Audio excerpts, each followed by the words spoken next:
आज पश्चिमबंग 15टी बूथ्रे पुनः मतदान। पश्चिमबंग मग्राघाट पश्चिम एवं डायमंड हार्बर निर्वाचन मंडल में मोट 15टी बूथ्रे पुनः मतदान पर निर्देश देते निर्वाचन कमिशन।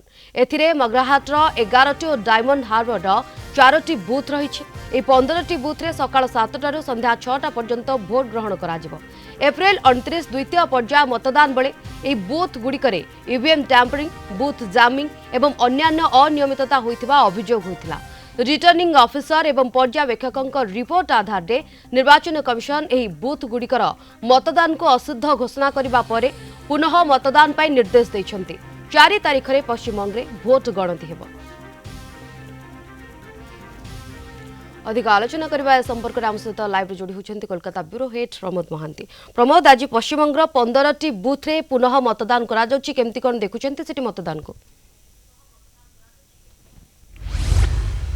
देखो शिवानी आम जानती जे द्वितीय पर्याय निर्वाचन गत 29 तारिख में होता से विभिन्न प्रकार गंडगोल अभियोग होता। विशेषकर ईवीएम रे टेप लगाइबा निर्दिष्ट एक दलर सिंबल रे एवं एभली केतक आपत्ति अभियोग को विचार पर निर्वाचन कमिशन आज पुणी 15टी बूथ निर्वाचन कर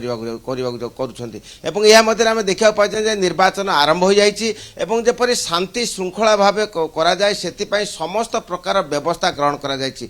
मगराहाट रे 11टी एवं डायमंड हार्बर रे 4टी केन्द्र रे निर्वाचन हेउछि एवं अर्ध सामरिक बाहिनी मुतयन होइछन्ति एवं भोटर माने जेपरि शांति श्रृंखलार सहित मतदान करन्ति सेति पई समस्त आनुषंगिक व्यवस्था ग्रहण करा जायछि एवं गत 29 तारिख रे जो गंडगोल होइतला तार जेपरि पुनरावृत्ति न हुए सेति पई प्राय 200 मीटर दूर रे राजनैतिक दलर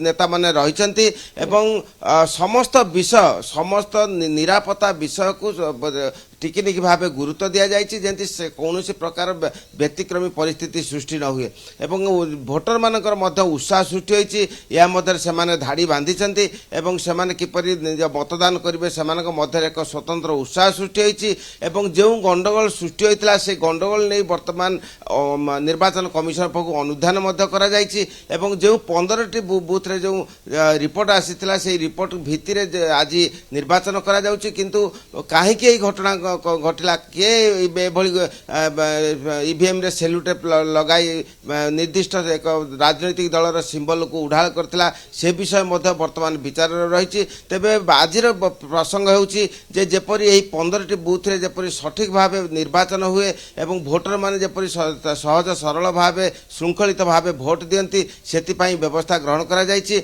एवं निरापत्ता व्यवस्था को जो भाव कठोर करा जायछि। अर्ध सामरिक बाहिनी सेना माने से माने भोटर मान सहित प्रत्यक्ष आलोचना करुछंती एवं एई आलोचना मध्यरे एवं सेमाने जकर कोनोसी सुविधा असुविधा जप न हुए देखा जायछि। वयस्क भोटर माने श्रृंखलित भाव आसुछंती एवं सेमानकु भोट केन्द्र रे पहुंचाइबार दायित्व मध्य अर्ध सामरिक बाहिनी नेइछंती। 15टी बूथरे पुनः मतदान चली एवं पूर्व स्थिति जेमती न उपजिब तापरे व्यापक फोकस रखा जायछि। धन्यवाद आपनकर सूचना पाए।